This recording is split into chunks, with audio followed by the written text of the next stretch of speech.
আসসালামু আলাইকুম প্রিয় দর্শক, চলে এসেছি আমি মোহাম্মদ জুবাইর ইসলাম। আজকে আপনাদের জানিয়ে দেবো, তবে ভিডিওটা কাটবেন না ভাই, দয়া করে বলতেছি। আপনার মতামতটা দিবেন এবং একটা সুন্দর গঠনমূলক কমেন্ট করবেন।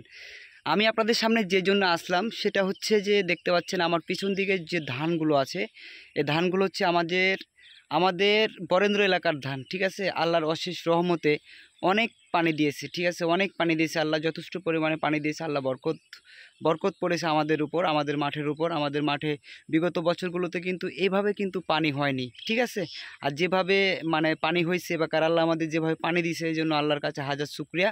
আল্লাহ, তুমি আমাদের সকল কৃষক ভাইদের রক্ষা করো, সকল কৃষক ভাইদের যাতে ধান ভালো ফলে। ঠিক আছে, সে সেই আশাটা তোমার কাছে করতেছি। তো দর্শক, আপনারা আমার কাছে যে মানে কথাগুলো শুনবেন এবং বুঝবেন। ঠিক আছে, এই যে ধান দেখতে পাচ্ছেন, এই ধানে কিন্তু যারা কীটনাশক প্রয়োগ করেছেন, যারা মনে করেন যে আমি এই ধানটাতে ঘাস মারা কীটনাশক প্রয়োগ করেছি। ঠিক আছে, ঘাস মারা কীটনাশক প্রয়োগ করার পরে আপনারা যে সারটা দেবেন সেটা হচ্ছে ডিএপি সার এবং হচ্ছে পটাশ। ঠিক আছে, মানে এমওপি অর্থাৎ পটাশ আর ইউরিয়া, তিনটা মিক্সচার করে দিবেন। তো তার মধ্যে আপনারা মূলত ধানে দিবেন কি জানেন? আপনারা এই ধানটাতে দিবেন মূলত ডিএপি সার।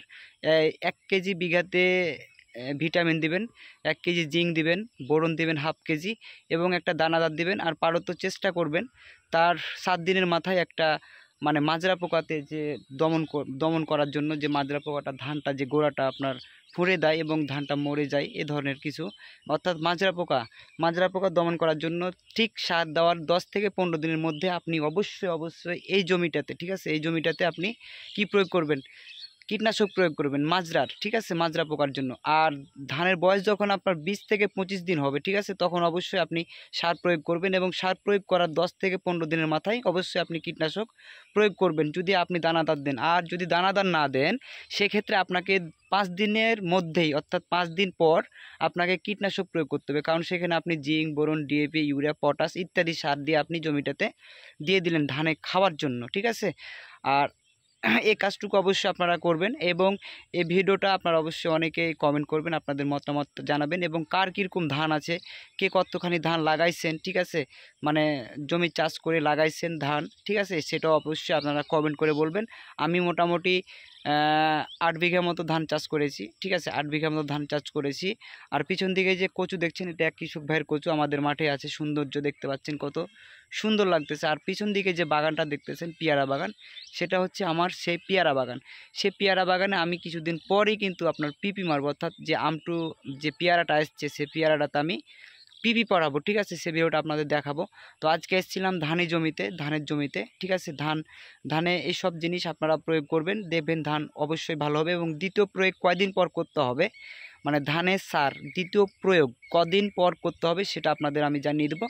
তবে আপনাদের একটা রিকোয়েস্ট করি, ভিডিওটা যদি আপনাদের কাছে ভালো লাগে দর্শক, অবশ্যই আপনার মতামতটা দিবেন এবং অন্যকে দেখানোর জন্য অবশ্যই ভিডিওটা লাইক, কমেন্ট এবং শেয়ার করবেন। ঠিক আছে, তো এইটাই ছিল আমাদের মাঠের অবস্থা আল্লাহর অশেষ রহমতে।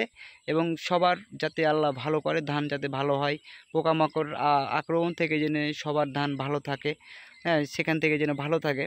আর বিশেষ কথা হলো, আপনারা অবশ্যই সার প্রয়োগ করবেন, দেরি করবেন না। কিন্তু যত দ্রুত আপনি সার প্রয়োগ করবেন, হ্যাঁ, তত আপনার জন্যই, ধানের জন্য অনেক ভালো। মানে ধানটাতে অন্তত খাবার লাগে একটু বেশি। ঠিক আছে, যেহেতু 4 মাস থেকে 4.5 মাস এরকম সময় লাগে ধানটা মোটামুটি কৃষকের ঘরে যেতে, মাঠ থেকে।